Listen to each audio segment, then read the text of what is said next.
Simbora, meu povo! Profa Viviane Maia na área. Estamos aqui na véspera de Natal, no evento do curso Estou Preparado, que é a ceia do concurseiro. Pois é, o Estou Preparado nunca deixa você parado, né, gente? Então, aqui, para a gente dar continuidade ao processo, né, de estudo, foco total na banca IGEDUC, para você que vai fazer agente de trânsito, né, bem como Guarda Municipal do Estado de Pernambuco, estamos aqui focados aí nesse concurso de Paulista, né, GCM Paulista e Agente de Trânsito de Paulista, Pernambuco. O concurso aí já está prestes, né, a ser realizado aí em janeiro, e toda a equipe estamos aqui na véspera de Natal, na ceia do concurseiro. Serão mais de 12 horas de live. Então, você assiste um pouquinho de aula, dá uma paradinha, comemora junto com seus familiares, depois volta e, ó, vamos embora, foco na tua aprovação. Sem mais delongas, fiquei aqui com a missão de Direito Constitucional. Então, seguindo o edital ali para GCM Paulista em Direito Constitucional, foco total na banca IGEDUC, vamos resolver algumas questões pertinentes até o edital. Simbora, sem mais delongas. Primeira questão aí, ó. Uma questão que trata da defesa do Estado e das instituições democráticas. Mas vamos lá. Eita, deixa eu apagar aqui, peraí. Bora lá. Na vigência do Estado de Defesa, segundo a Constituição Federal e suas alterações posteriores, é correto afirmar que... Ó, tá lá no título 5, né? Título 5 da nossa Constituição engloba 3 conteúdos. Sistema Constitucional de Crises, que é Estado de Defesa e Estado de Sítio. Engloba também das Forças Armadas e engloba a segurança pública. A questão em tela é especificamente sobre Estado de Defesa. É permitida, em suas alterações, ele quer o que é correto acerca do Estado de Defesa. Então, vamos lá. É permitida a incomunicabilidade do preso em situações excepcionais? Não. É vedado expressamente. Então, não cabe a incomunicabilidade do preso, nem em situações excepcionais. Se o Congresso Nacional estiver em recesso, será convocado extraordinariamente no prazo de 15 dias? Falso, errado, no prazo de 5 dias. Tá? Deixa eu mostrar aqui para vocês, ó. No Estado de Defesa,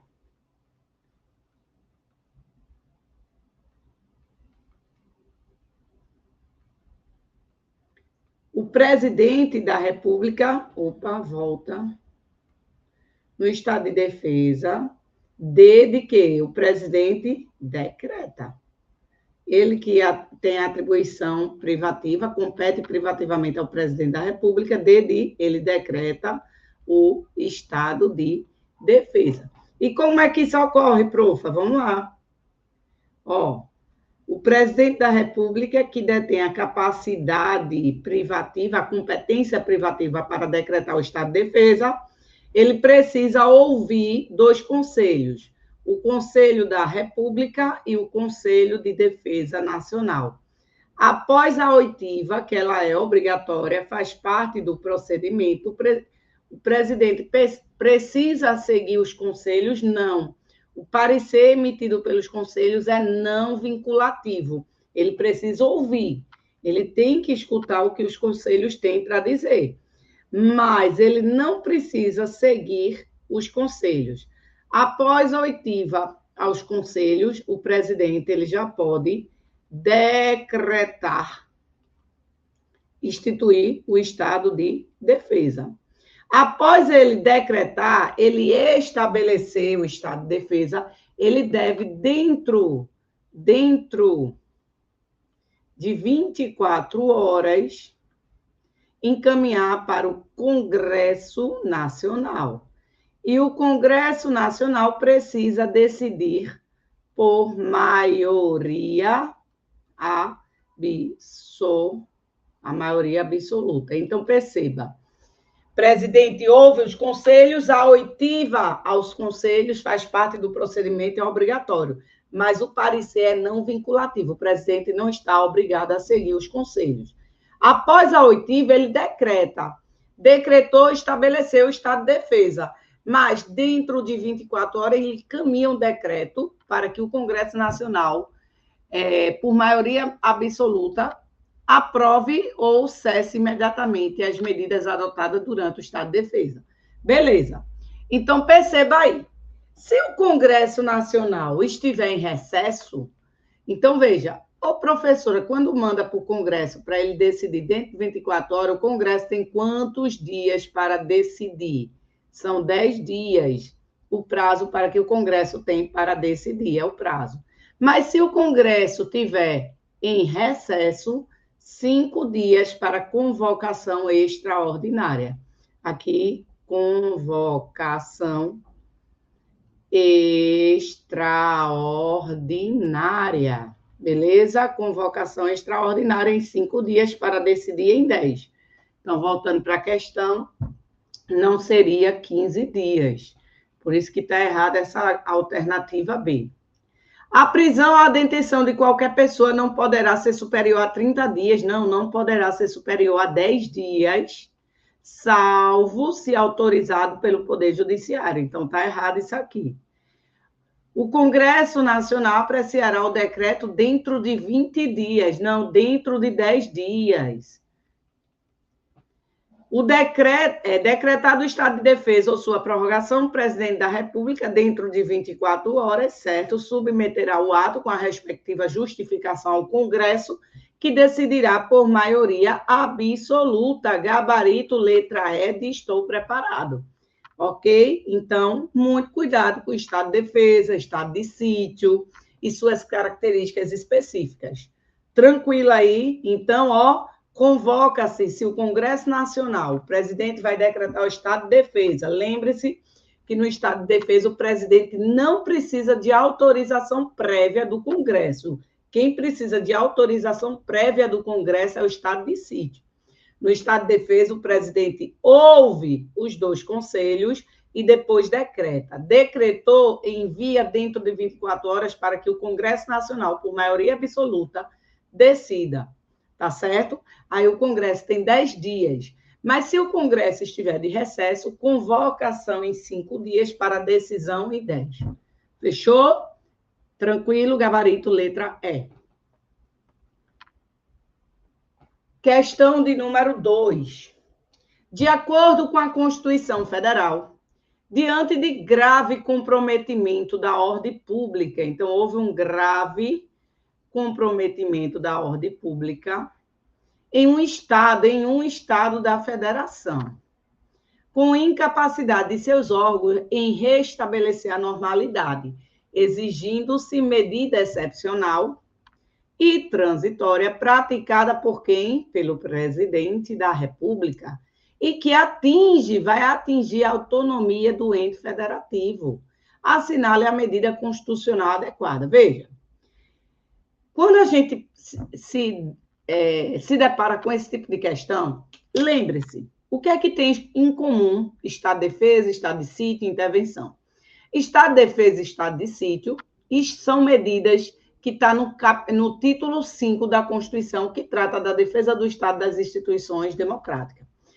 Tanto o estado de defesa como o estado de sítio são medidas excepcionais e transitórias, que quem tem a competência para decretar estado de defesa ou estado de sítio, o presidente da República. A intervenção federal, especificamente, não está no título 5, está no título 3 da nossa Constituição, quando trata da organização do Estado, que a gente estuda os entes federativos, repartição de competência, e lá tem o mecanismo da intervenção federal, quando a União vai intervir num Estado ou no DF, em determinadas situações devidamente previstas na Constituição. Então, perceba, tanto o estado de defesa como o estado de sítio e a intervenção são medidas excepcionais, temporárias, transitórias, e cuja competência é do presidente da República, né? E tem situações que é possível a intervenção, outra que coincide com uma das hipóteses de cabimento, tanto do estado de defesa ou de sítio. Então, questões que coloquem a ordem pública, a paz social em risco, ensejaria a possibilidade, como aqui a questão fala em um estado da federação, aqui a gente descartaria o estado de sítio.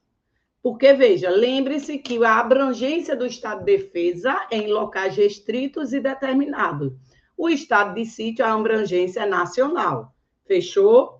Pronto. Então, eu excluiria o estado de sítio, né? Se é decretado pelo presidente da República, eu também excluiria aqui a intervenção estadual, porque se é intervenção estadual, é o Estado intervindo no município dentro do seu território. E aí a competência não é do presidente, é do governador do Estado. Beleza? Então, não é. A dúvida residiria em estado de defesa ou a intervenção federal. Por quê? Para restabelecer a ordem pública, a paz social, que os órgãos não estão dando conta, seria uma medida excepcional, transitória, a cargo do presidente da República.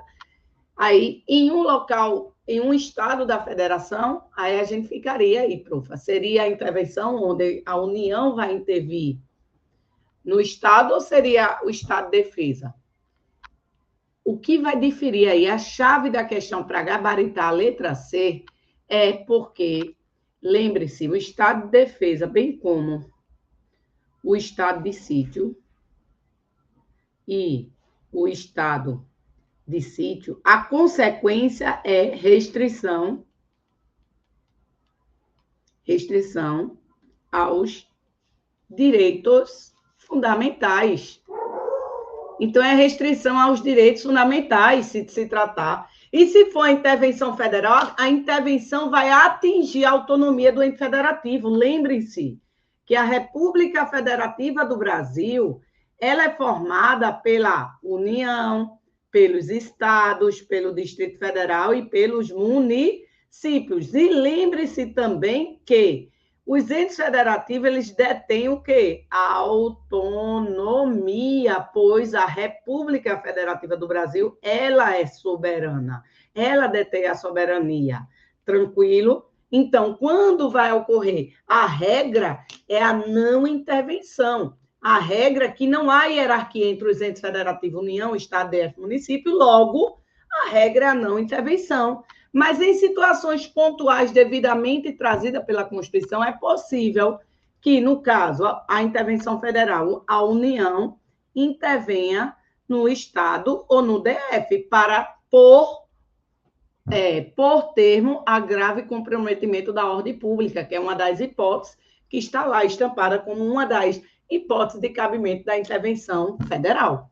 Então, perceba que o que vai diferir aqui entre Estado de Defesa e a intervenção é justamente a consequência, porque na intervenção não vai restringir direitos fundamentais, conforme eu já coloquei aqui. A restrição a direitos fundamentais ocorre se for decretado o Estado de Defesa ou o Estado de Sítio.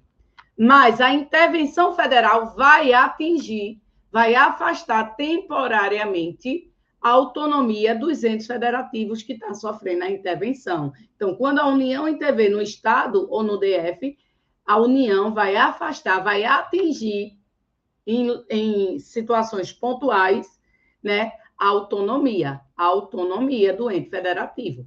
Tranquilo? Então, a resposta aqui, devido a essa parte aqui, ó, atinge a autonomia, aí aqui eu já descarto o Estado de Defesa e ficamos com o gabarito letra C.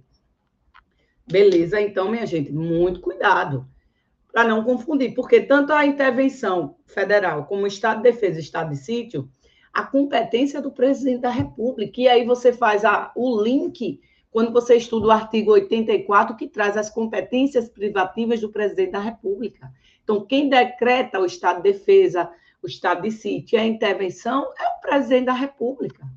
Tanto nessas três situações, são medidas excepcionais, temporárias e devidamente previstas na Constituição. Então, tem que seguir o trâmite.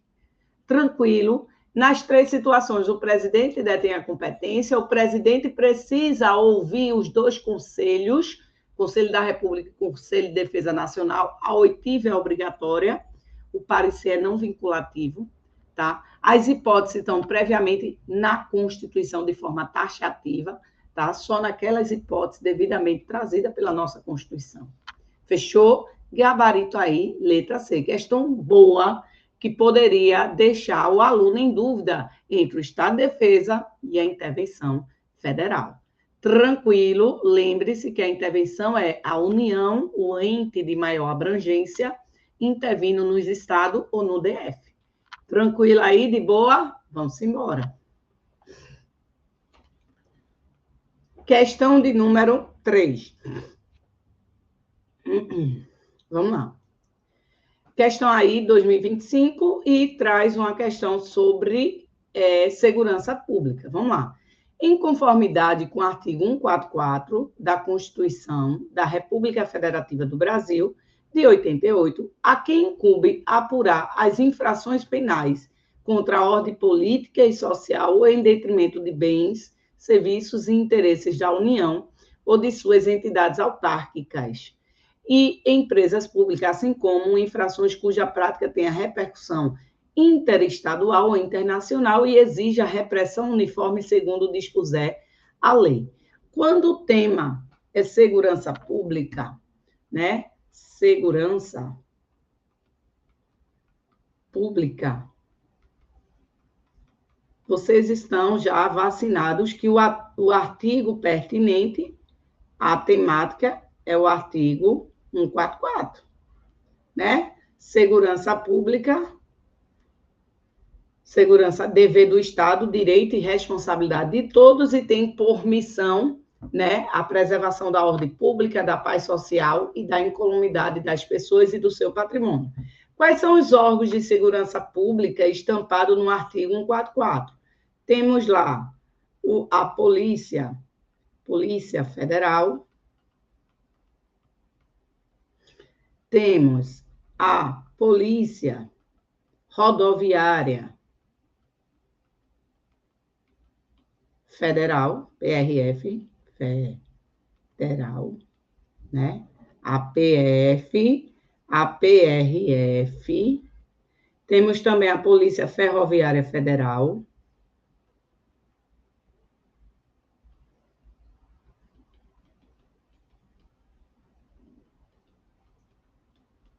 A PFF. Temos a Polícia Penal, no âmbito federal, no âmbito estadual e no âmbito distrital, né? No âmbito do DF. No item 5, nós ficamos com a Polícia Civil. Aí a gente fica com a Polícia Civil Estadual e a Polícia Civil do Distrito Federal. Aí vem a Polícia Militar,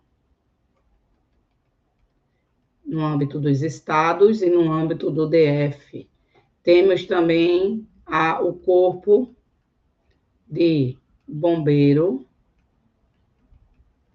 Militar, no âmbito dos estados e no âmbito do DF. Lembrando que as guardas municipais, né? As guardas municipais, né? Não está de forma expressa no artigo 144, ainda não está expressamente no artigo, não está expressamente no artigo 144, mas foi reconhecida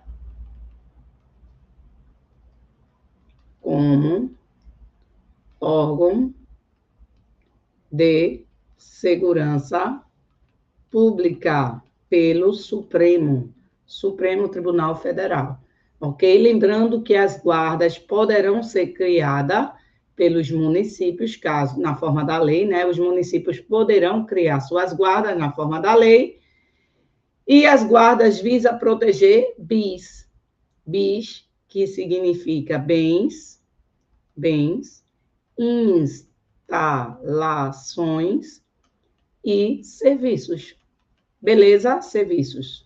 Então, perceba, você tem que saber, obrigatoriamente, o que cada polícia faz, o que está na Constituição, o que está na lei de cada uma, não. Mas o que está na Constituição, porque é isso que vai cair. Então, ó, falou na Polícia Rodoviária Federal, tu tem que saber que quem faz o policiamento ostensivo, patrulhamento ostensivo das rodovias federais é a PRF. Quem faz o patrulhamento ostensivo das ferrovias federais é a PFF. Quem faz a segurança dentro dos estabelecimentos prisionais é a Polícia Penal. E as polícias penais nós temos no âmbito federal, estadual e distrital. E elas estarão vinculadas ao órgão administrativo do sistema penitenciário da unidade federativa que pertença.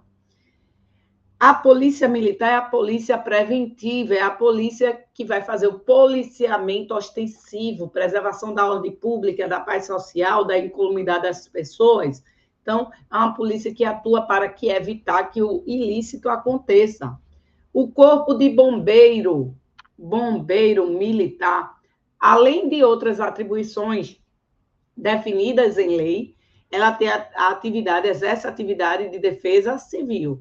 Aí eu não falei da Polícia Civil e nem falei da Polícia Federal. Pois bem, lembre-se, falou na Polícia Judiciária,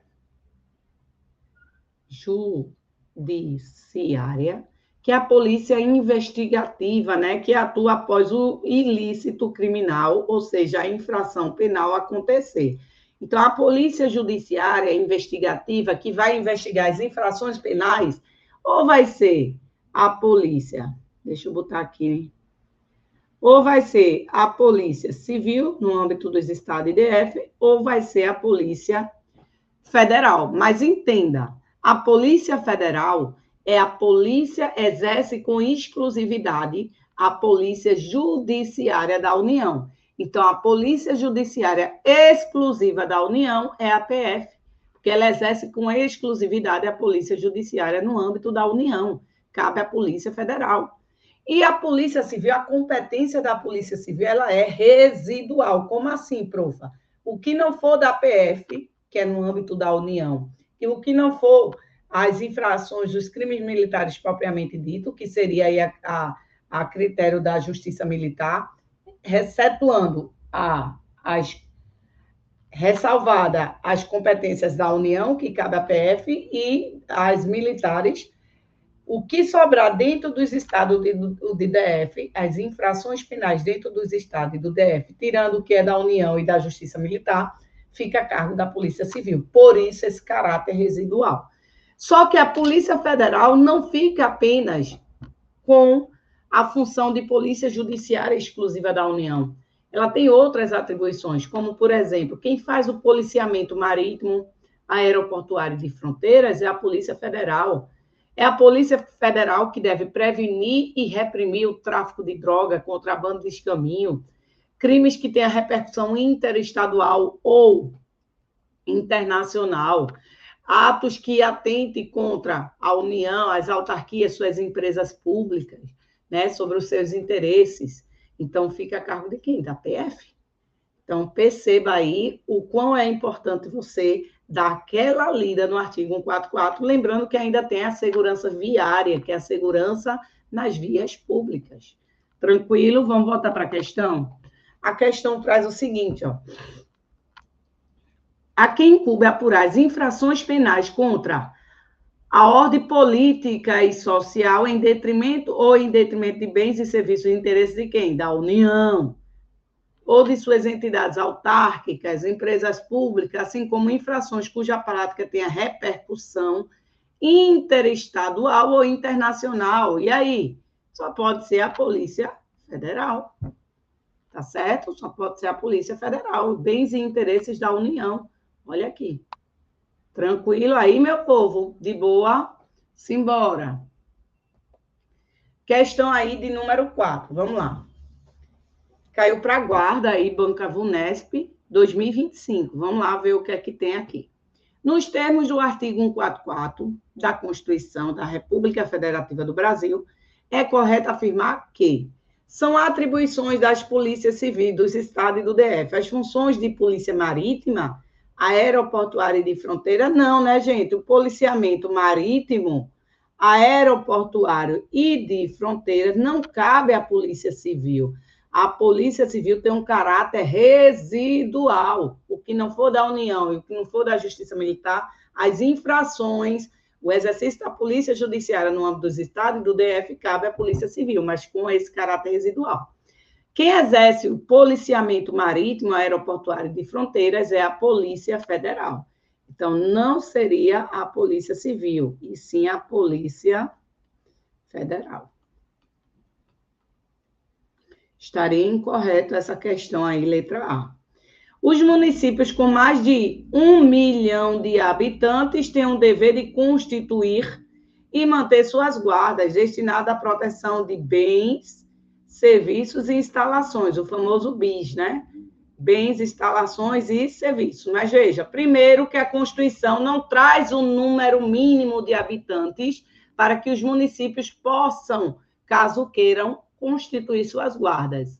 Então, primeiro, não há essa exigência no texto da nossa Constituição acerca de ter que ter, no mínimo, 1 milhão de habitantes. Isso aqui não procede, não está na nossa Constituição.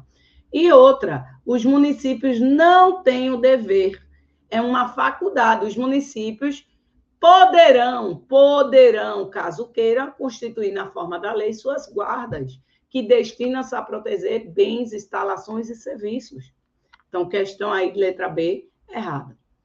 Tá bom? Então, vamos botar aqui o vermelhinho. Beleza. Letra C. As polícias militares e os corpos de bombeiros, as polícias militares, corpos de bombeiros e as polícias penais são forças auxiliares e de reserva do Exército. Errado. Apenas PM e bombeiro. Polícia Penal não é força auxiliar e de reserva do Exército. Se a gente voltar aqui para o nosso desenho sobre os órgãos de segurança pública, perceba que, meu povo, perceba aqui que, ó, apenas são militar, APM e bombeiro. Então, militares é apenas a polícia militar, são militares, a polícia, porque nós temos aqui, ó, PM e Corpo de Bombeiro Militar. Eles que são os militares estaduais e distritais. E eles que serão forças auxiliares. Então, eles que são forças auxiliares e de reserva do Exército.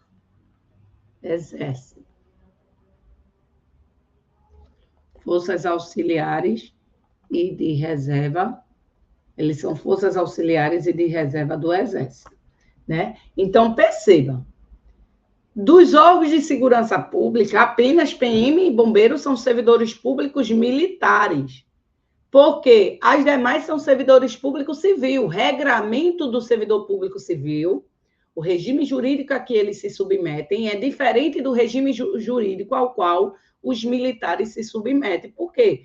Os militares, ele tem como base, valor base lá da instituição, hierarquia e disciplina. Então, é diferente o regime jurídico para os militares. E quem são os militares, profa? Temos as Forças Armadas, Marinha, Aeronáutica e Exército, que são os militares que têm uma missão constitucional de defesa da pátria, né? Garantia do livre exercício dos poderes, enfim. E temos os militares estaduais e distritais, que aí são órgãos de segurança pública, PM e bombeiro. E eles, que são os militares, no âmbito de órgãos de segurança pública, que são forças auxiliares e de reserva do Exército. Então, voltando aqui para a questão, Polícia Penal não. Polícia Penal não é força auxiliar e de reserva do Exército. Letra D. A Polícia Rodoviária Federal, certo? PRF. Órgão permanente, organizado e mantido pela União, estruturado em carreira, destina-se na forma da lei ao patrulhamento ostensivo das rodovias federais, certo? E apuração de infrações penais, não. Não, ocorridas na rodovia, não. Patrulhamento ostensivo das rodovias federais. Cuidado quando a questão colocar patrulhamento ostensivo das rodovias do país. Não. As rodovias do país incluem rodovias federais, estaduais e municipais. E não é todas as rodovias que é competência da PRF. São as rodovias federais. E outra, apuração de infrações penais não cabe à PRF. Ou vai ser a PM, ou vai ser a Polícia Civil, ou vai ser a Polícia Federal, que é a Polícia Judiciária, a Polícia Investigativa. PRF não. Se for investigação de infrações, só cabe ou a APC, Polícia Civil, ou a PF, que é a Polícia Federal. Tá? Então, tá errado aí. É a atribuição da Polícia Federal exercer com exclusividade as funções de polícia judiciária. Isso mesmo, letra E de estou preparado, e a gente viu que a PF é a Polícia Judiciária exclusiva da União. Tranquilo aí, meu povo, de boa, vamos embora com tudo.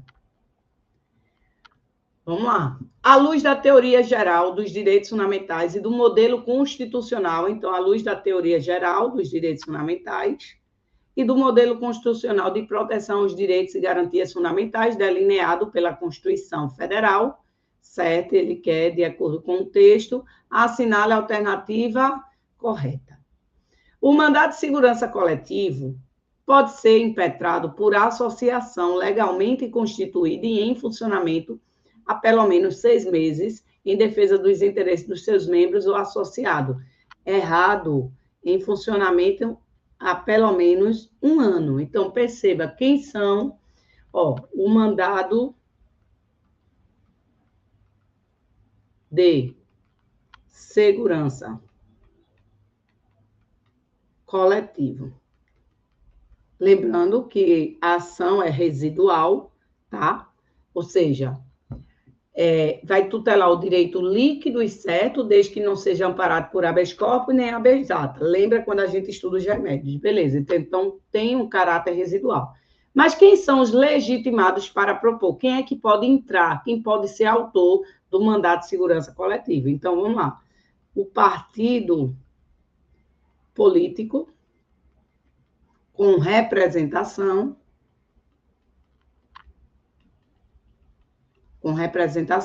no Congresso Nacional. Beleza? Partido político com representação no Congresso. Organização sindical, entidade de classe,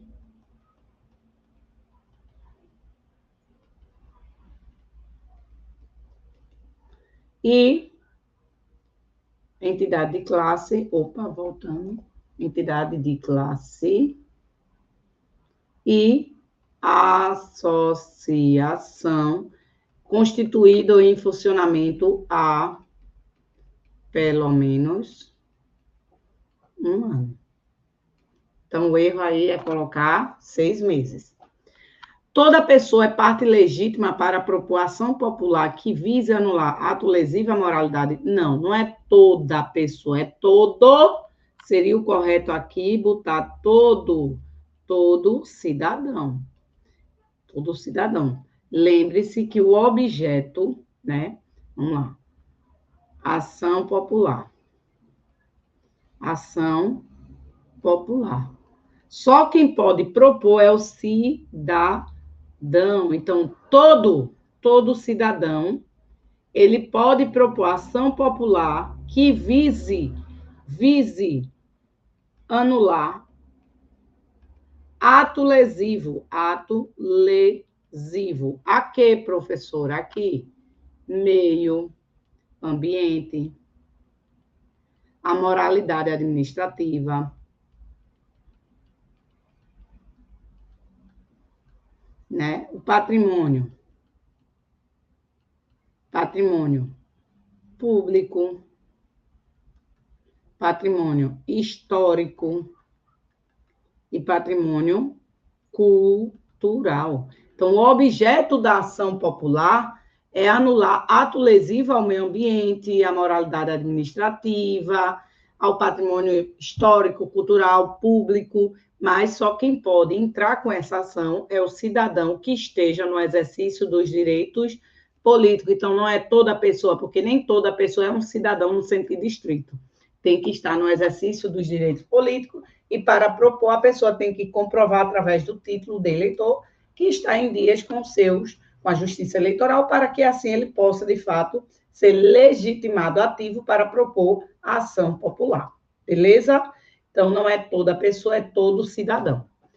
São gratuitas as ações de habeas corpus e o mandado de injunção, e na forma da lei os atos necessários. Errado. Mandado de injunção, não. São gratuitas a ação de habeas corpus e habeas data, meu povo. Tá errado. Errado. Deixa eu colocar aqui um quadrinho que vai te ajudar e muito. Deixa eu aqui salvar. Só um minutinho. Deixa eu incluir um novo slide. Pronto. Aí você vem aqui, ó. Bota guarda esse quadrinho para você, ó. São gratuitos. Aí ele fala depois, são gratuitos para os reconhecidamente pobres na forma da lei. Para os pobres na forma da lei, ó, independe do pagamento de taxas. E para aqueles que comprovarem insuficiência de recursos, o que é que vai ter? Beleza? Vamos lá. Vamos lá. Guarda no coração isso aqui.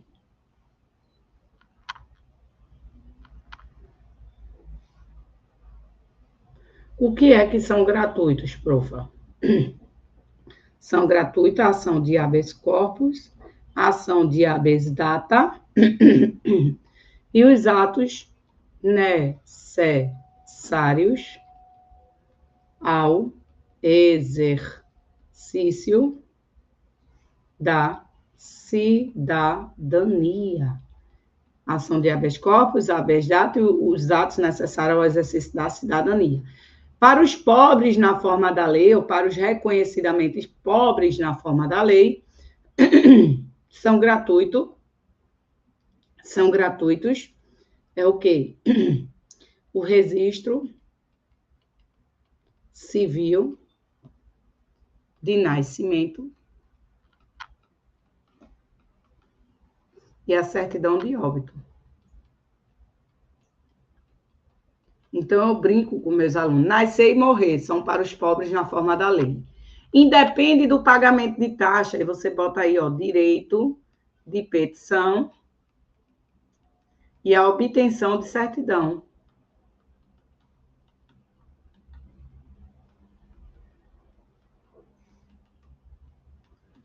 E para aqueles que comprovarem insuficiência de recursos, terão assistência. Eita, deixa eu melhorar aqui.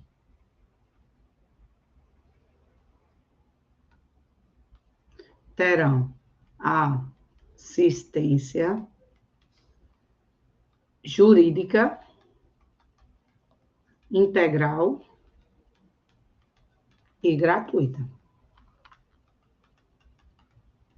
Beleza? Voltando aqui. Então, ó, são gratuitas? Não, mandado de junção não entra como gratuito. Então, são gratuitos para todos, né? São gratuitas as ações de habeas corpus, habeas data e os atos necessários ao exercício da cidadania. São gratuitas apenas para os pobres na forma da lei, nascer e morrer, registro civil de nascimento, certidão de óbito. Para aqueles que comprovarem insuficiência de recursos, terão assistência jurídica integral e gratuita por meio da Defensoria Pública. Independe do pagamento de taxa, direito de petição aos poderes públicos e a obtenção de certidão. Fechou? Então, voltando para a questão, C errada.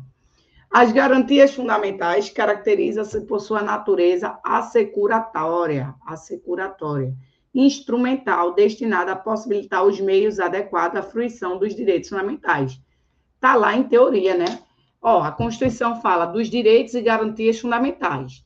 Dos direitos fundamentais e das garantias. Direitos, a gente sempre fala nas nossas aulas, direitos são os bens jurídicos tutelados, tutelados pelo próprio Estado. Então, são os bens jurídicos considerados em si mesmo. Então, direito à vida, direito de reunião, liberdade de locomoção. Então, são os bens jurídicos tutelados pelo Estado. Vida, propriedade. Enquanto as garantias são os instrumentos, são ferramentas. Em caso de violação aos meus direitos, eu tenho um instrumento para combater. Então, tem caráter de garantir, assegurar o direito previsto na Constituição. Então, se minha liberdade de locomoção ela for ameaçada ou houver efetiva violação à minha liberdade de locomoção, eu tenho a garantia do habeas corpus, né? Se eu quero obter uma informação de caráter pessoal que se encontra em um banco de dados governamental e é negado, eu tenho direito à informação, então eu posso usar o remédio constitucional, que é uma verdadeira garantia, que é o habeas data, que é uma ação personalíssima para você ter conhecimento de informação pessoal, conhecer, retificar ou até mesmo complementar a informação pessoal que se encontra em bancos de dados públicos ou de caráter governamental. Fechou aí, meu povo de boa? Então, de fato, as garantias fundamentais, que são os remédios, têm natureza instrumental, assecuratória, porque é um instrumento disponibilizado para que nós possamos fazer uso para proteger, assegurar, garantir os direitos previstos no texto maior. Fechou? Gabarito, letra D. Questão de número 6. Luiz, servidor da Assembleia Legislativa do Estado do Rio Grande do Sul, está respondendo a um procedimento administrativo disciplinar, um PAD. Durante o curso do procedimento, o servidor solicitou acesso aos autos e a oportunidade de exercer o exercício do direito de defesa.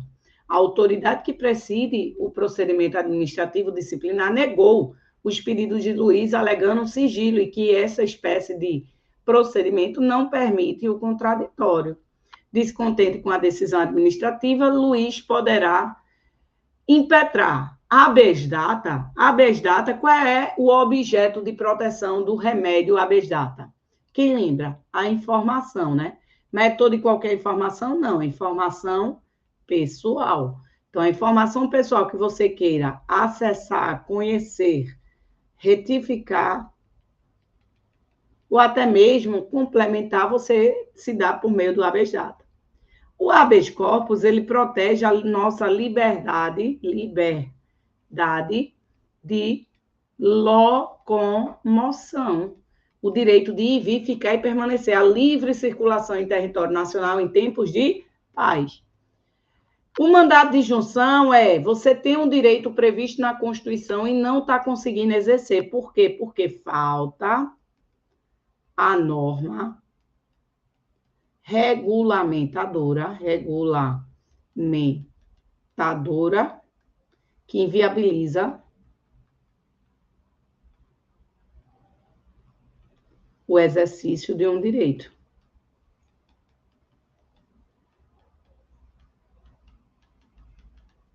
Então, o mandado de junção protege aquele direito que está na Constituição, mas que depende de regulamentação e ainda não foi feito. Então, há uma falta de norma regulamentadora que inviabiliza você exercer, de fato, aquele direito. E o mandado de ação popular a gente viu, né? Uma questãozinha anterior aí, que só pode ser proposto pelo cidadão e qual é o objeto de proteção da ação popular. ato lesivo ao meio ambiente, à moralidade administrativa, patrimônio histórico e cultural e patrimônio público. E o mandato de segurança é a nossa carta coringa, porque eu chamo da ação, é a nossa ação residual. E qual é o objeto? Tutela direito líquido e certo, desde que não amparado por habeas corpus, habeas data. E eu ainda vou além, nem habeas corpus, nem habeas data, nem mandado de junção, nem ação popular. Porque dos 5 remédios constitucional, 4 tem um objeto específico de proteção e a gente acabou de anotar. O único que não tem um objeto claro definido, o direito definido específico, é o mandado de segurança, porque ele protege o direito líquido e certo, mas desde que não seja amparado por quem? Por habeas corpus, por habeas data, ok? Por isso que tem esse caráter residual. Beleza. A questão em tela fala que Luiz ele está respondendo ao processo disciplinar e que a autoridade que preside esse inquérito, esse processo disciplinar, esse processo disciplinar, né? Ele solicitou acesso aos autos para poder elaborar sua defesa, exercer sua defesa, e a autoridade que preside esse procedimento negou os pedidos, né? Alegando sigilo. Beleza. E aí, qual seria o remédio aí? Veja, quando a gente estuda o artigo 5º, a gente vê que aos litigantes em processo judicial e administrativo deve ser assegurado o contraditório e a ampla defesa com os meios e recursos a ele inerentes. Então, contraditório e ampla defesa são garantias processuais constitucionais que é dado a todo aquele que está no âmbito do processo judicial, perante o Poder Judiciário, ou até mesmo o processo administrativo, na esfera administrativa. Então, o princípio do contraditório e da ampla defesa é uma garantia dada lá no artigo 5º a nós. Então, o indivíduo aí, Luiz, ele está respondendo um processo administrativo, então ele tem que ter assegurado o contraditório e a ampla defesa. E a partir do momento que negam a ele ter acesso aos autos para elaborar sua defesa, para exercer o contraditório, ele está sendo violado num direito líquido e certo, que não é amparado nem por habeas corpus, nem por habeas data, nem por mandado de junção, nem ação popular. Então, perceba aí que é um direito líquido e certo ao contraditório e a ampla defesa a todos aqueles que estejam no âmbito do processo judicial administrativo. Então, como o direito aí não se enquadra em habeas corpus, não se enquadra porque não é liberdade de locomoção, não é informação de caráter pessoal, ele está sendo negado de exercer uma prerrogativa que é se defender, contraditar a um processo que ele está sendo, ele está dentro de um processo administrativo. Então, não é liberdade de locomoção, não é informação de caráter pessoal, não é falta de norma que está inviabilizando o exercício de um direito para ser mandado de junção, e nem é cidadão querendo propor ação popular que visa anular ato lesivo ao meio ambiente, patrimônio público, histórico, cultural, moralidade, não.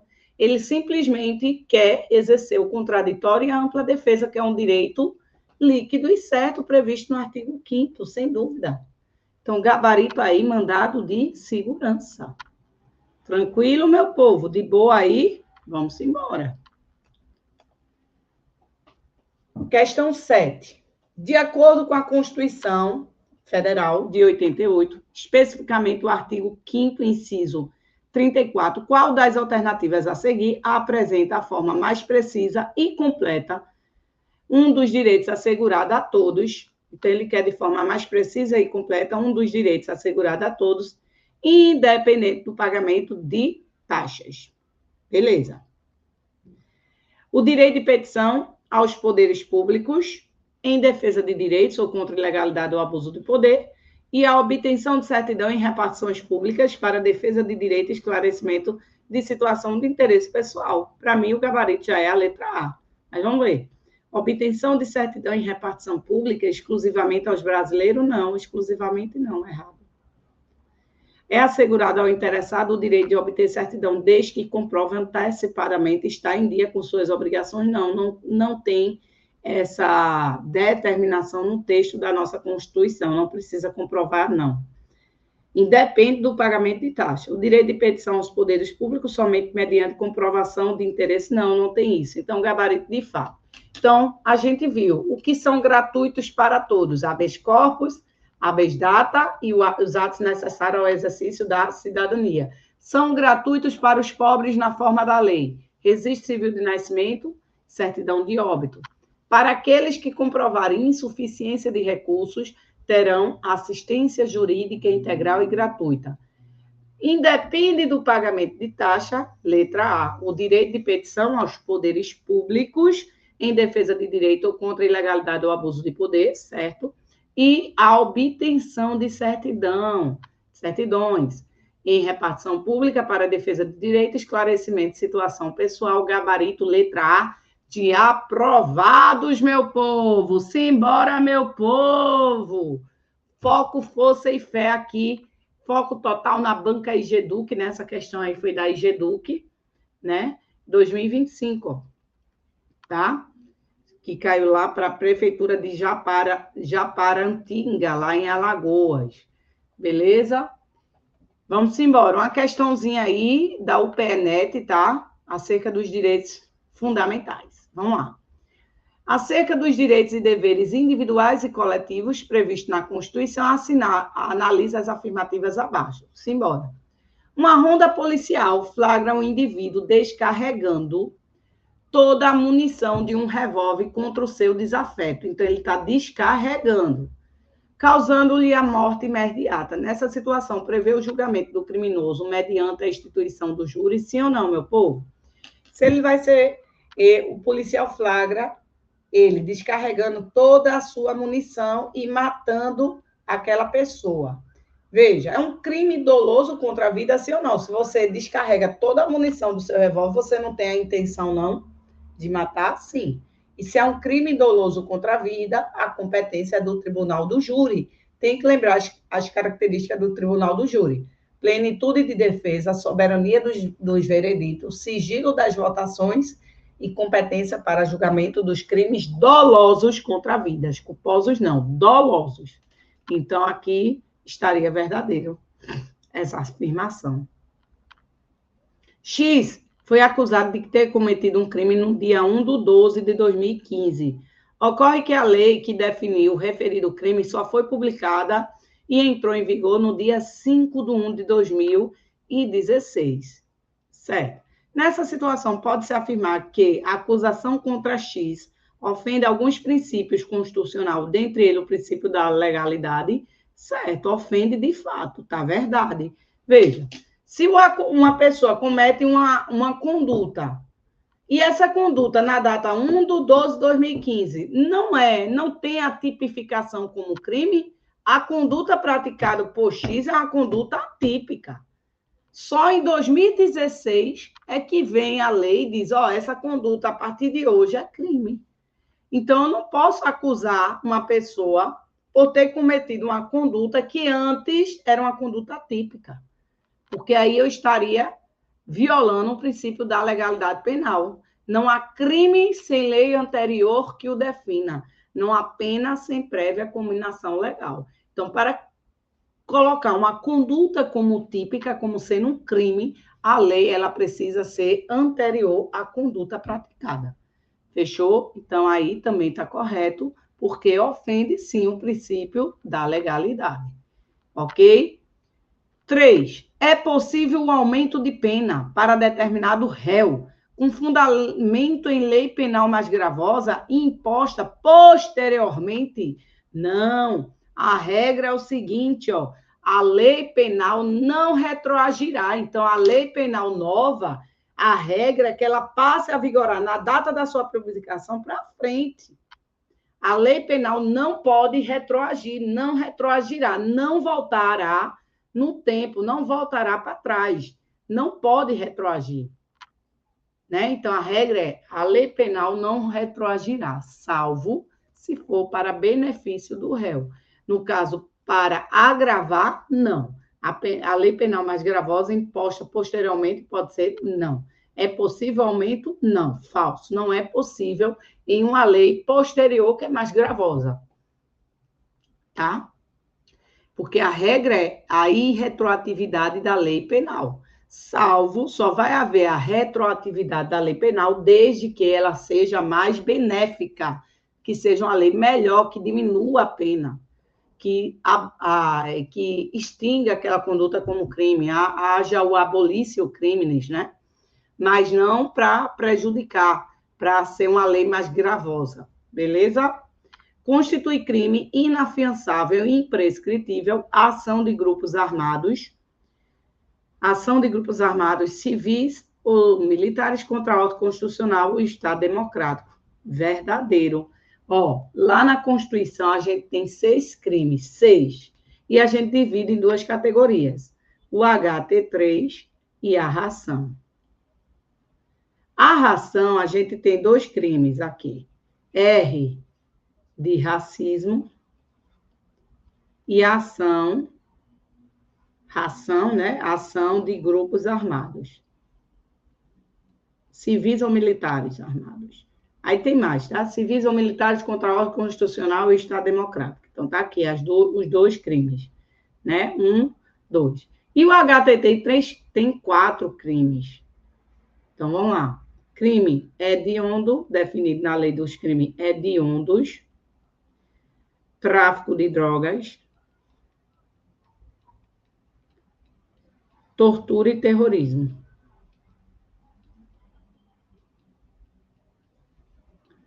Né? Falou nesses crimes, você tem que saber o seguinte, as características. Quem são? Inafiançáveis. Quem são? Imprescritíveis. E quem são? Insuscetíveis de graça ou anistia. Então, ó, falou nos 6 crimes, eu não quero que você diga o que é que caracteriza a tortura, qual é a conduta descrita para caracterizar uma tortura, um crime hediondo, o tráfico, enfim, não cabe ao direito constitucional, isso cabe ao direito penal.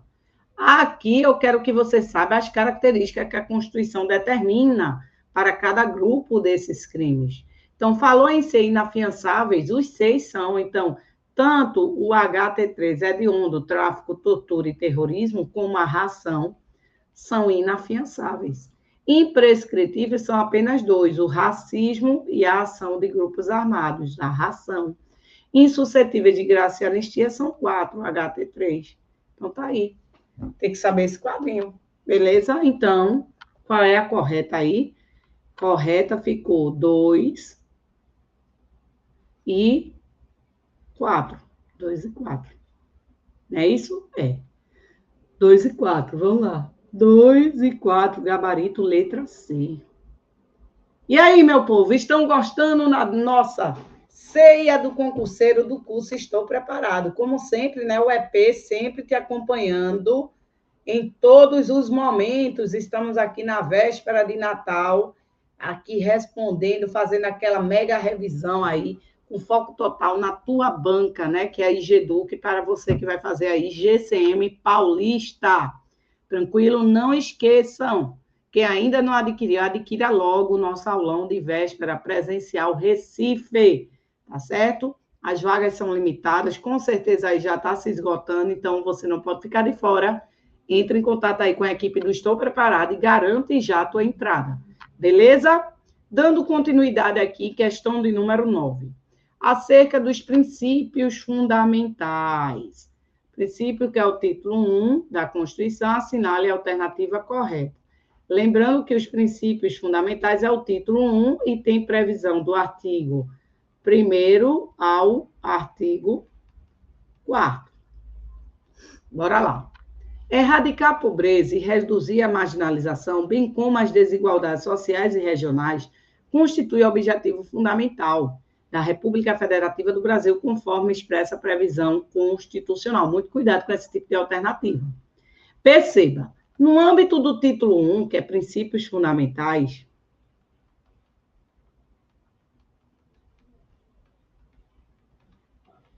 cuidado, porque ele vai te cobrar os fundamentos, né? A gente estuda os fundamentos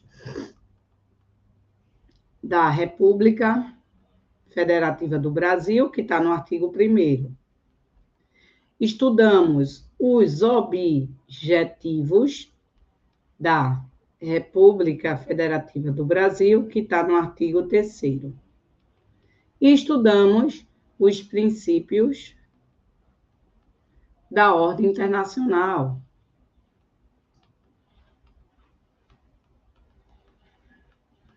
que está no artigo 4º, que vai reger o Brasil quando ele se relacionar com a comunidade internacional. E o artigo 2º, ele traz a previsão do princípio da separação dos poderes, né? Ele diz o seguinte: são poderes constitucionais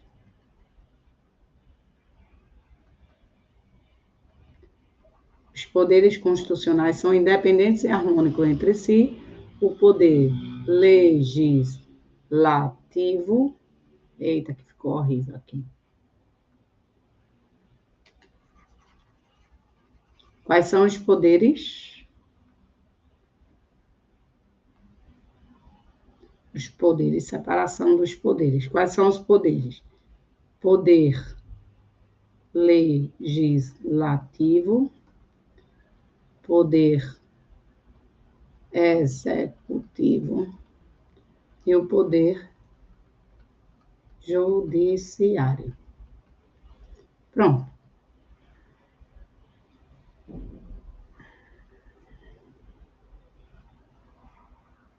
Pronto. Então, aqui, ó, lembrar, ainda não comprei recos, que são os princípios, ainda não comprei recos, que é um mnemônico para você lembrar dos 10 princípios que regem o Brasil quando ele se relacionar com a comunidade internacional. Quais são os fundamentos? So, si, diva, plu.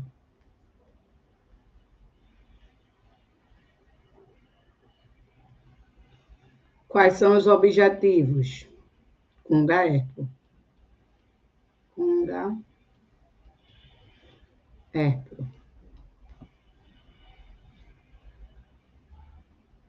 A questão falou que, ó, temos os objetivos. Construir uma sociedade livre, justa e solidária, garantir o desenvolvimento nacional, e aqui eu tenho 2 verbos. Eu tenho o erradicar, e tenho reduzir. Quando ele fala em erradicar, ela fala em erradicar a pobreza, erradicar a pobreza e a marginalização. Então, o Brasil quer erradicar a pobreza e a marginalização. E quando o Brasil fala em reduzir, ele quer reduzir as desigualdades sociais e regionais. E não, ó, construir uma sociedade livre, justa e solidária, garantir o desenvolvimento nacional, erradicar a pobreza e a marginalização e reduzir as desigualdades sociais e regionais e promover o bem-estar de todos, sem preconceito de raça, origem, sexo ou qualquer outra forma de discriminação. A questão em tela, ele erra, porque ele bota erradicar a pobreza e reduzir a marginalização e as desigualdades. Errado. Aqui é erradicar a pobreza e a marginalização. E reduzir, aí aqui ele botou errado. E reduzir as desigualdades sociais e regionais. Por isso que a letra A está errada. Então, cuidado. Ele fez a alteração, tá certo? São 2 verbos. Erradicar a pobreza e a marginalização e reduzir as desigualdades sociais e regionais. A solução pacífica dos conflitos. Está lá no artigo 4º, princípio da ordem internacional. Não intervenção, também. Concessão de asilo político, também. Igualdade entre os povos, não. Nós temos igualdade entre os estados, então está errado. Princípios pelos quais a República Federativa se rege em suas relações. Então, veja, está aqui, ó. Olha aqui os princípios da ordem internacional. A, de autodeterminação dos povos. O A aqui. Independência nacional, defesa da paz, não intervenção, concessão de asilo político, prevalência dos direitos humanos, igualdade entre os estados, repúdio ao racismo e ao terrorismo, cooperação entre os povos para o progresso da humanidade e solução pacífica dos conflitos. O I aqui não é igualdade entre os povos, é igualdade entre os estados. Por isso que essa alternativa aqui ficou errado. Veja que ele bota igualdade entre os povos. Ó. Não é igualdade entre os povos. Não é igualdade entre os povos. Está errado. Ok? Vamos embora. Garantir o desenvolvimento nacional é um objetivo. Promover o bem da maioria, promover o bem de todos é outro objetivo, tá? Então, mas o erro aqui é bem da maioria, tá errado. Aqui, ó, CONGAERPRO. Os objetivos é CONGAERPRO. Construir uma sociedade livre, justa e solidária, garantir o desenvolvimento nacional, erradicar a pobreza e a marginalização e reduzir as desigualdades sociais e regionais, promover o bem-estar, promover o bem de todos, não é o bem da maioria. Promover o bem de todos, sem preconceito, distinção, barará, barará, barará. Aqui ele bota, promover o bem da maioria. Errado.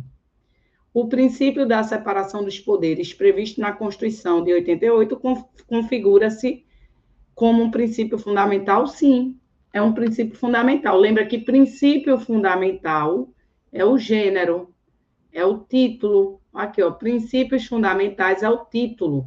E os princípios fundamentais vai do artigo 1º ao artigo 4º.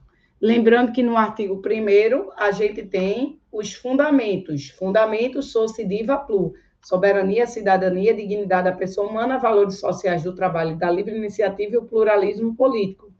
Artigo 2º aqui, ó, a gente traz a previsão expressa da separação dos poderes. São poderes independentes e harmônicos entre si, são poderes da União independentes e harmônicos entre si, o legislativo, o executivo e o judiciário. Artigo 3º, quais são os objetivos da República Federativa do Brasil? CONGAERPRO, construir uma sociedade livre, justa e solidária, garantir o desenvolvimento nacional, erradicar a pobreza e a marginalização e reduzir as desigualdades sociais e regionais e promover o bem de todos. Princípios da ordem internacional. Ainda não comprei recos, conforme a gente já falou. Então, o princípio da separação está previsto como um princípio fundamental, certíssimo. Está aqui, ó. Princípio fundamental, que é o título 1 da nossa Constituição, e a separação dos poderes, tem previsão expressa no artigo 2º, que está dentro do título, que é Princípios Fundamentais, que é o nosso título 1 da Constituição Federal de 88. Gabarito aí, letra D. Fechou? Simbora. Questão 10. Sobre os municípios na Constituição Federal, assinala a alternativa correta. Vamos lá. Vocês vão fazer um concurso para a guarda municipal. Então, é de suma importância, quando vocês forem estudar lá, organização do Estado, onde a gente estuda os entes federativos, estude a parte dos municípios, de suma importância. Artigo 29, 30, 31, tá certo? Então, vamos lá. O município rege-se por lei orgânica, votada em um turno, com interstício mínimo de 15 dias, não é um turno, são 2 turnos de votação. Interstício mínimo de 15 dias, não, 10 dias, são 10, e aprovada por 2/3. Então, essa daqui está errada. Ó, falou em lei orgânica.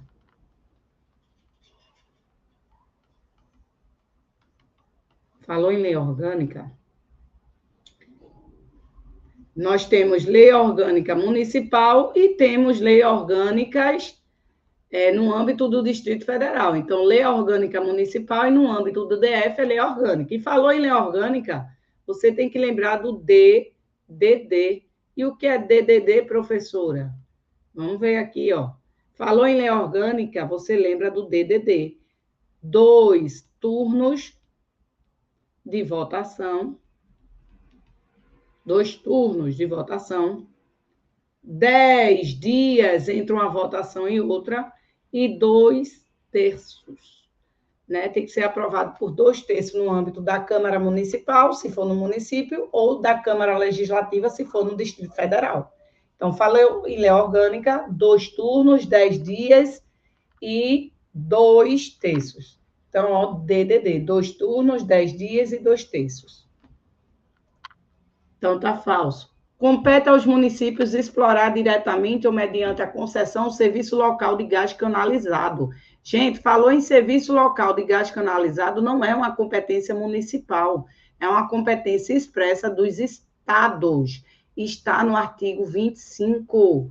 Ei, quando a gente estuda repartição de competência, artigo 21, 22, 23, 24, né? Aí eu sempre digo, ó, quando a gente vai estudar os estados, a competência dos estados ela é remanescente, residual. O que não for da União e o que não for dos municípios, que os municípios têm previsões expressas no artigo 30. Então, o que não for da União e o que não for dos municípios, cabe aos estados. Então, a competência residual é remanescente. Mas temos 2 competências lá de forma expressa no artigo 25, que sempre cai. Uma delas é o serviço local de gás canalizado. Então, serviço local de gás canalizado cabe aos estados, bem como instituir região metropolitana ou microrregião, também é uma competência expressa dos estados. Então, está errada a letra B. A fiscalização do município será exercida pelo Poder Legislativo Estadual mediante controle externo e pelo Sistema de Controle Interno do Poder Executivo Municipal. Não, errado!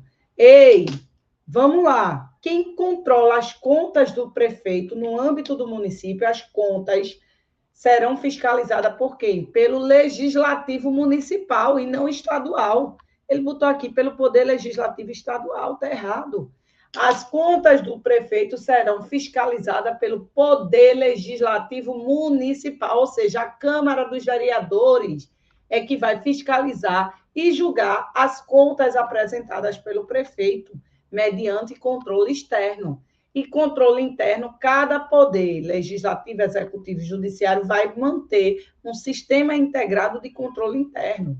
Ok? Então, não é o poder legislativo estadual, e sim o poder legislativo municipal.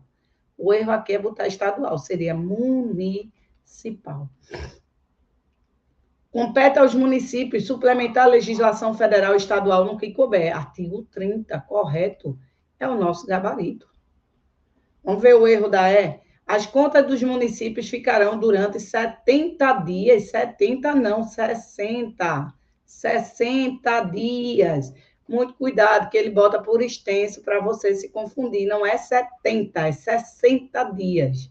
60 dias as contas dos municípios anualmente ficará à disposição de qualquer contribuinte para exame e apreciação, qual poderá questionar-lhes a legitimidade nos termos da lei. Então, aí, gabarito, o erro aqui é 70, não, 60 dias.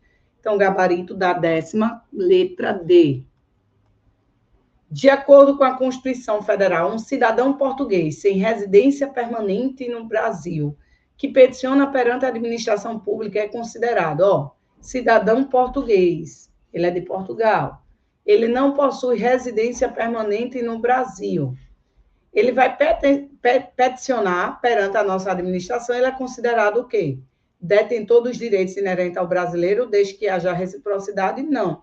Porque para ser a letra A, ele deveria ter residência permanente no Brasil. Porque lembre-se, quando a gente estuda lá em nacionalidade, a figura do português equiparado.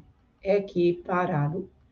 Português equiparado, ele tem que ter residência permanente para ele ser considerado português equiparado.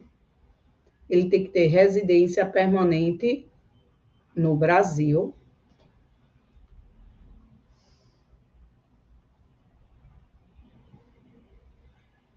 Tá? Além de ter residência, tem que haver reciprocidade. reciprocidade de Portugal, do país, né, de Portugal, em favor dos brasileiros que lá residem. Então, veja, o português equiparado é o estrangeiro que vai ser tratado como se fosse brasileiro naturalizado. Seria a letra A se aqui tivesse com residência. Com residência, aí seria a letra A. Detentor dos direitos inerentes ao brasileiro, desde que haja reciprocidade. Mas como não tem com residência, ele não tem residência, então ele não é equiparado ao brasileiro. Ele é um estrangeiro. Aqui, letra C. Estrangeiro, independentemente da existência de reciprocidade em favor dos brasileiros. Fechou? Tranquilo? Então, para que haja equiparação ao brasileiro, o português é equiparado, o português tem que ter residência permanente no Brasil, e lá em Portugal, Portugal tem que dar o mesmo tratamento que a gente vai dispensar, vai dar para o português que aqui reside. Tranquilo? De boa? Então, gabarita aí, sem sombra de dúvida, letra C. Fechou? Vamos embora. Questão 12. Questão 12. Sobre o regime de competência na Constituição, é correto afirmar que a competência para legislar sobre desapropriação é privativa da União? Não. E aí?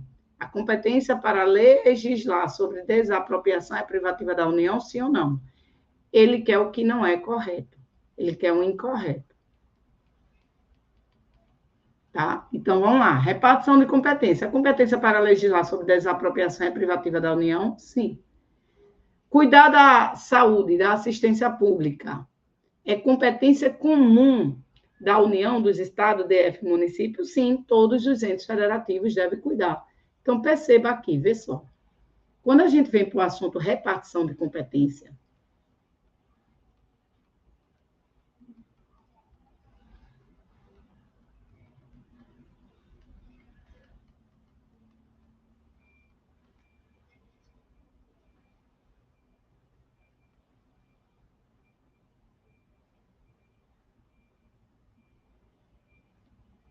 nós temos competências administrativas e temos competências legislativas.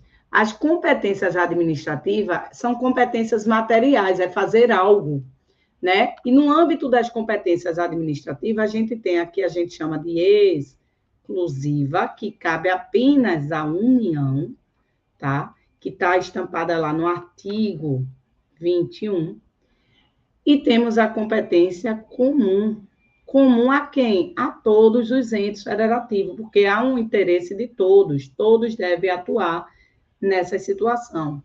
E temos competência o quê? Legislativa, privativa da União, que está no artigo 22. E aí, aqui está no artigo 23. E aí, vocês têm que lembrar do mnemônico que a profa sempre bota: capacete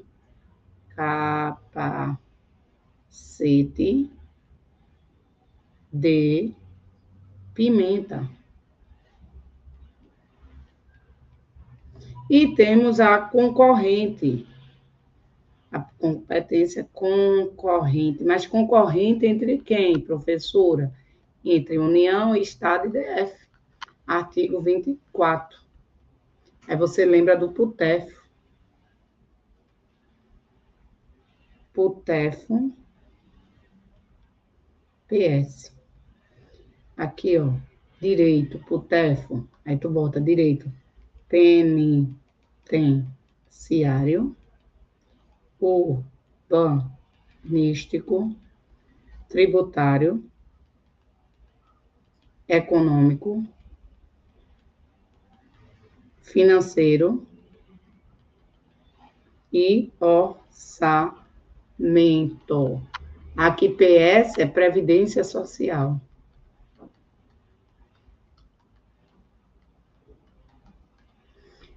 Aqui direito civil, agrário, penal, aeronáutico, comercial, eleitoral,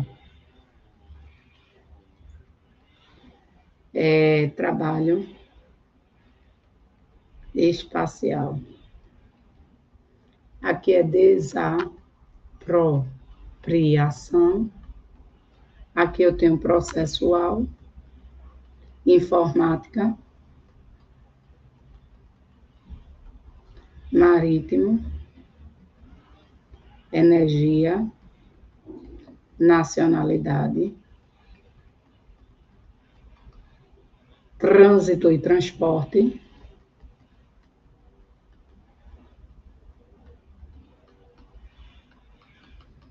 e águas. Então, ó, gente, águas vai ajudar. Agora, a chave da questão é você resolver bastante questão e pegar esse quadrinho com a ideia que eu vou te passar, estudar dessa forma. Então, perceba, competência administrativa, ele não vai legislar, ele vai fazer uma atividade material, tá? Vai fazer algo. Então, cuidar da saúde, proteger o meio ambiente, proteger o patrimônio histórico e cultural, promover e incentivar a cultura, a educação, a pesquisa, a inovação, é algo que deve ser feito. Agora, legislar sobre o meio ambiente, legislar sobre direito civil é uma competência legislativa. A segunda situação que você tem que ficar atento é no sentido de é um interesse nacional, cabe à União, interesse regional, cabe aos estados, interesse municipal, cabe aos municípios. Então, veja, declarar guerra, celebrar paz, é uma competência legislar ou é uma competência, é uma atividade material? Uma atividade material. Declarar guerra e celebrar paz. Então, é uma competência administrativa que cabe a todos os entes ou só à União? Porque há um âmbito, o interesse é nacional e não interesse regional ou local. Então, cabe apenas à União. Então, é uma competência exclusiva. Agora, veja, cuidar da saúde, proteção ao meio ambiente, proteção ao patrimônio histórico e cultural. É algo que só cabe à União, é um interesse apenas nacional, ou todos os entes têm um interesse de cuidar do meio ambiente, proteger o patrimônio histórico e cultural? Todos. Então, é uma competência administrativa comum. E é comum a quem, prof? É comum a todos os entes, União, Estado, DF, município. Fechou? Beleza. Aí, quando a gente vem para a legislativa, você sai da exclusiva e vai para o artigo 22, porque cabe apenas à União. Aí vem um capacete de pimenta que vai auxiliar quais são os direitos, que vai tentar confundir entre os direitos da concorrente, né? Direito civil, competência privativa, capacete de pimenta. Competência concorrente, PUTEF-PS. Beleza? Então, vamos embora. A competência para legislar sobre desapropriação é a competência privativa da União, certo? Está no artigo 22. Está aqui, ó, no mnemônico, ó.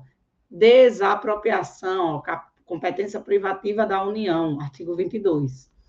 Cuidar da saúde, da assistência pública, veja, só a União que tem que cuidar da saúde ou todos os entes federativos? É uma atividade material que todos os entes têm que fazer. Então, é uma competência comum, que é uma competência administrativa que cabe a todos os entes, verdade. Artigo 23, aqui estaria no artigo 23. Legislar sobre direito tributário. É competência concorrente entre a União, Estado e DF, certo, tá certo, tá aqui, ó. Aqui. Competência concorrente entre a União, Estado, DF, penitenciário, urbanístico, tributário, econômico, financeiro e orçamento, previdência social. Então, tributário é uma competência concorrente, tá certo? Preservar a floresta, a fauna e a flora é uma atividade material, então não é legislar. É competência comum de todos os entes da federação, incluindo o município? Sim, todos os entes, incluem Estado, União, Estado, Distrito Federal e os municípios, verdade. Agora, ele quer o incorreto. Legislar sobre proteção ao patrimônio histórico, cultural, artístico e paisagístico é competência concorrente da União, dos Estados, DF, município, o erro da letra E, que tem incluído aqui os municípios. Lembre que no âmbito da competência legislativa concorrente, Só entra União, Estado e DF. Município não entra, então deixou a alternativa incorreta. Olha aqui, ó. No âmbito da legislativa concorrente, entra a União, os estados e o Distrito Federal. Os municípios não entram, por isso que o gabarito incorreto é a letra E de estou preparado. Fechou? Vamos embora. Assistência administrativa conforme a referida Constituição. Vamos lá, primeira parte. São estável após 2 anos. Vamos lá, deixa eu botar aqui no vermelhinho, senão não vejo a ponteira. São estável após 2 anos, não, né? A estabilidade do servidor público civil que ocupa um cargo público efetivo se dá após 3 anos de efetivo exercício, tá? Então, tá errado, não é 2 anos. A organização política e administrativa da República Federativa do Brasil compreende União, Estado, DF e municípios, todos autônomos nos termos da referida Constituição, verdade. Compete à União, entre outras atribuições, organizar e fiscalizar a proteção de tratamento de dados pessoais nos termos da lei, certo? Está no artigo 21 da nossa Constituição, a competência exclusiva aí da União. Então, estão corretas a parte 2 e parte 3, gabarito, letra D. Fechou? Questão 14. Vamos lá. Nos termos da Constituição Federal, a soberania popular é exercida mediante o instrumento de participação direta e o exercício do sufrágio universal. Acerca das disposições constitucionais que tratam dos direitos políticos, assinale a alternativa incorreta. Acerca dos direitos políticos, ele quer a incorreta. São inelegíveis os inalistáveis e os analfabetos, conforme dispõe o artigo 14 da Constituição. Veja, tá certo? Inelegíveis, perceba, nós temos os inalistáveis, vamos lá. Quem são inalistáveis? Os inalistáveis são os estrangeiros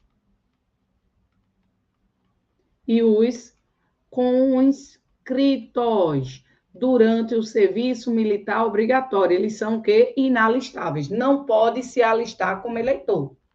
E a Constituição ainda traz quem são inelegíveis absolutamente. A Constituição diz, são inelegíveis absolutamente os inalistáveis, bem como os analfabetos, porque os analfabetos eles são alistáveis de forma facultativa, mas eles são inelegíveis, ou seja, eles não podem concorrer a cargo público eletivo, ok? Então, tá aí.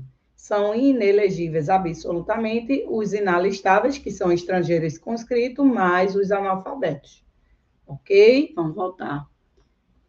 Então, tá certo. É vedada a cassação de direitos políticos, cuja perda ou a suspensão só se dará, entre outros, nos casos de probidade administrativa e cancelamento da naturalização por sentença. O erro aqui é botar probidade, por isso que aqui é o gabarito, letra B. A Constituição veda expressamente a cassação de direitos políticos, mas a Constituição traz, no artigo 15, as hipóteses de perda ou suspensão.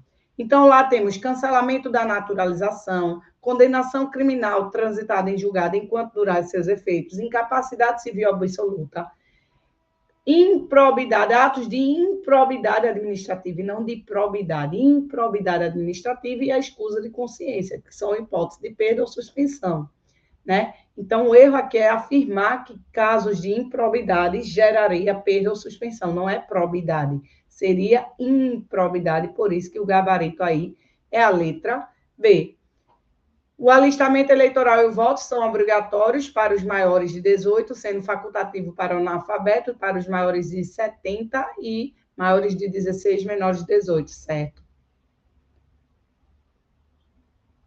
E, letra D, condições de elegibilidade, entre outras, a nacionalidade brasileira, sim, pleno exercício dos direitos políticos, verdade, e o alistamento eleitoral, o domicílio eleitoral.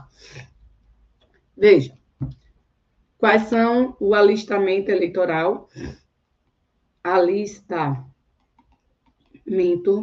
eleitoral e o voto. Eles são obrigatórios,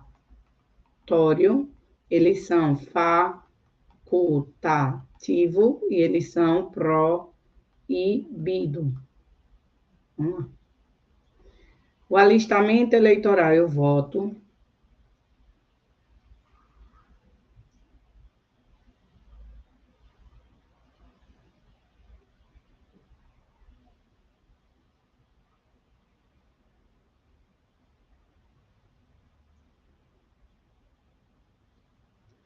O alistamento eleitoral e o voto, ele é obrigatório para quem, profa? Para os maiores de 18 e os menores de 70 anos. Eles são facultativos para quem, profa? Maior de 16, menor de 18, analfabetos e os maiores de 70 anos. São facultativos. E proibido para quem? Estrangeiros e os conscritos. O voto e o alistamento, eles são conhecidos como sendo inalistáveis. Então, o alistamento e o voto a eles são proibidos, ok? Então, voltando aqui. E condições de elegibilidade, nós temos 6. Nacionalidade brasileira, pleno exercício dos direitos políticos, alistamento eleitoral, domicílio eleitoral na circunscrição, filiação partidária e idade mínima. Fechou? Questão 15. Vamos lá. Na forma estrita da Constituição, a soberania popular será exercida pelo sufrágio universal, certo? E pelo voto direto, secreto, com valor igual para todos nos termos da lei. Sobre as regras aplicáveis ao tema, assinale a correta. É permitida a cassação de direitos políticos? Não, é proibido. A lei que altera o processo eleitoral entrará em vigor na data da sua publicação, certo? Com vigência imediata? Não.